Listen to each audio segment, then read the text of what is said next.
Good morning, evening, or afternoon. Pre-calculus. Today we're going to be talking about 8.2.3, which is what if I keep adding forever. So with this idea, we are looking into infinite geometric series. And what that means is geometric series were those series where there was a multiplying term between each next term. So there was a common ratio between terms. And to sort of demonstrate the idea that these infinite series can be added up and sometimes will come to something real, we're going to start off with a box. So over here we have a box, and what we're going to do is we're going to split that box into thirds. So bam, bam. It's not really great thirds, but it's thirds. And what we're going to do is we're going to just shade in one portion. So this would be 1/3. So we have 1/3, and now we're going to add a third of a third. So we're going to add 1/9. So what we'll do is we'll just split these two rectangles up into two more parts, and we'll fill in this one. So we have 1/3, 1/3, 1/3, and 1/9. Now we're going to sort of do that again. And so now what we have is 1/27th, and we'll take that away. So 1/27th. And then we're going to do the same thing again. So we do that, and we'll take another one away. And that'll be 1/81st. And then we'll do that again. And we'll take that away. So that would be 1/243.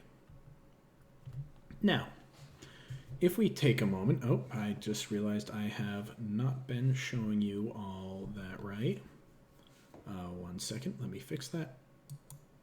And it's fixed. So we're adding up those things. However, let's take a moment and let's look at what we have on the other side of the parts that we didn't take away. So over here we have 1/3, and I'll just do that in a different color. We'll say 1/3. All right, and then we'll grab 1/9, and then what we'll do is we'll grab 1/27th, and then we'll grab another 1/81st, and then a 1/243rds. And as we keep going and going and going, as you might notice or might believe, we actually end up getting to having half the sheet, or half this box, this square that we made, based on what we are adding together. By adding thirds repeatedly, we end up with about a half. And so if we were to write this in summation form, which may or may not be familiar to you, we would have the sum from n equals 1, because we put our sum part down at the bottom, and we'll say infinity, because we're adding infinite number of times, and then our core argument would be 1/3 to the n. And then this all ends up equaling, sort of based on this idea, if we kept going smaller and smaller, we'd basically have half on one side, half on the other, would be 1/2. And this would be adding infinite number of times. So if we were to now go into our example of 87, using sort of the knowledge we have here with our squares, we would sort of look at it. So at 8-97, whoops, not 97, 8-97, we have complete the following. Y is the sum equals 1/3 plus 1/9 plus 1/27th plus ... So the rest of the terms, an example of a geometric series. And that would be because of the common ratio of 1/3.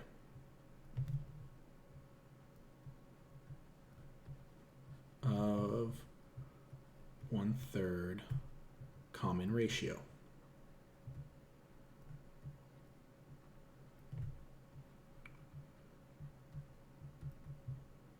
And so, 1/3, 1/3 of 1/3 is 1/9, 1/3 of 1/9 is 1/27, so on and so forth. And once again, I goofed.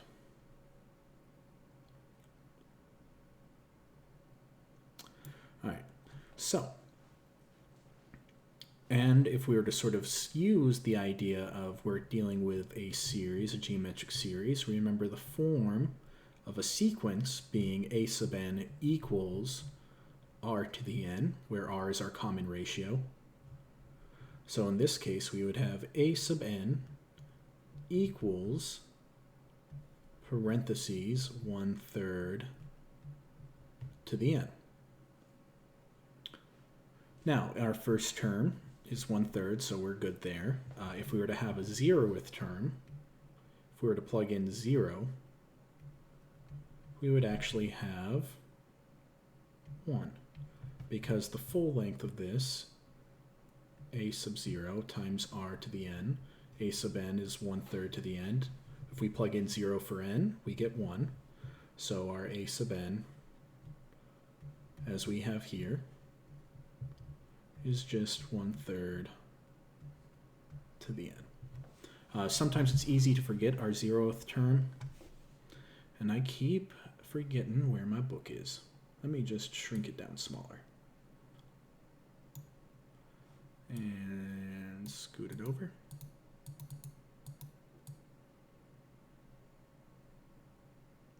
And there we go. All right, so now we're going to move on to 8-98. And what this is basically there is a standard technique, which I believe I taught you before, about how to find the sum of a series of a geometric series of the parts. So first things we do is within A, we have sort of the idea of the sum of our series is 1/3 plus 1/9 plus 1/27 plus ... So the sort of intermediary terms that we're not really paying attention to, and 1/3 to the n. Now, what it says to do is we're going to take each side and multiply by 1/3 and write the new equation just below it. So 1/3 s sub n. So we're multiplying each thing by 1/3, so we end up with, and I'm going to just write it over here, 1/3 times 1/3 is 1/9. 1/9 times 1/3 is 1/27. And then plus ... plus 1/3 to the n plus 1 over, since we're multiplying by 1/3 again, we're going to add 1 to the exponent for 3 to the n. So 3 to the n plus 1. And now what we're going to do is we're going to subtract the two equations. So we're going to do s sub n minus that. And so when we do that, s sub n minus 1/3 s sub n is 2/3 s sub n.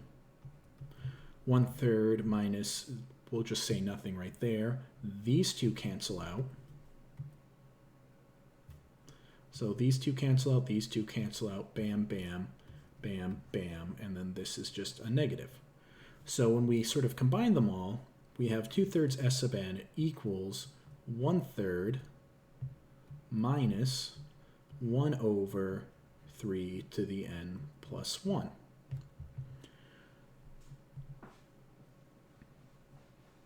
Now, what we'll do is, now what we need to do is we need to sort of divide by this. So what we'll have is s sub n equals, and we can also factor out a 1/3 here. So what we'll do is we'll do the division first. So we have 1/3 minus 1/3 to the n plus 1 over 2/3. Now, we want to do a little bit of simplification, so we'll go ahead and do that. Let me thin my pen. So we end up with 1/3, because we can factor out a 1/3 from each of these.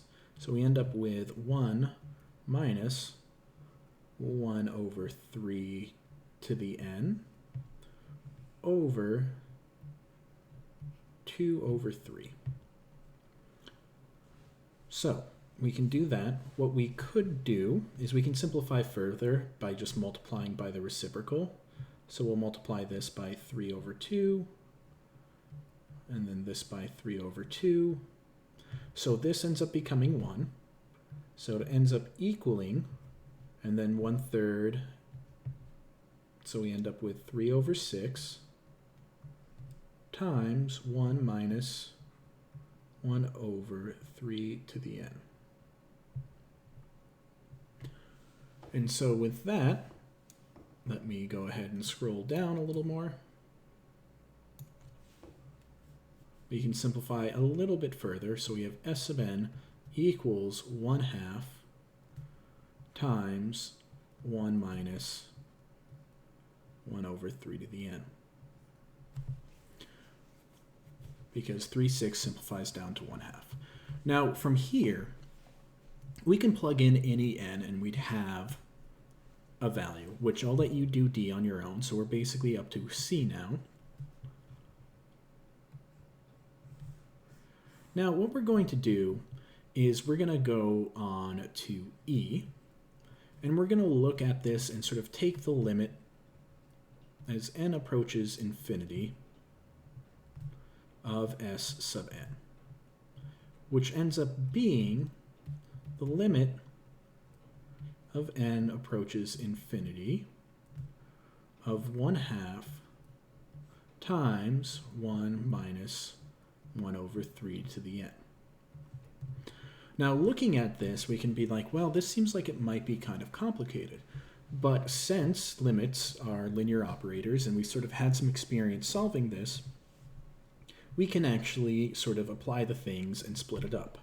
So if we think about it, the limit as n approaches infinity of 1 is going to still be 1. And the limit as n approaches infinity of this reciprocal exponent, so this 1/3 to the n or 1 over 3 to the n, this is going to go towards infinity, so this would become 0. So it ends up getting to 1/2 times 1. Oop. Let's not do that. There we go. 1/2 times 1, which is just 1/2. And that'll be our answer, is just 1/2 for our limit as n approaches infinity. So as we get more and more, we end up with a value of that. Now, you can repeat it for some other things and just sort of see how it works, and do the same thing for another number, and then later on it'll just give you the formula. And one of the key things here is that the ratio between them has to be between -1 and 1. If it's anything else, it just won't work. It won't come to converge to an actual sum, which we're going to investigate later. So as you know, the problems you're doing are 97 and 98, which I just did for you. And what you're also going to do is 102 and 103 and 101. So 101 to 103. So those are the sort of assignments for which I want you to complete, is 8-101 to 103. And if you want to run through 97 or 98, I encourage you to do so, but those three questions are the ones I really want to see in terms of do you have this down? And I highly encourage you copy down the math notes as just sort of the basic form of the sum function we're using. And that is it for today, so have a nice day.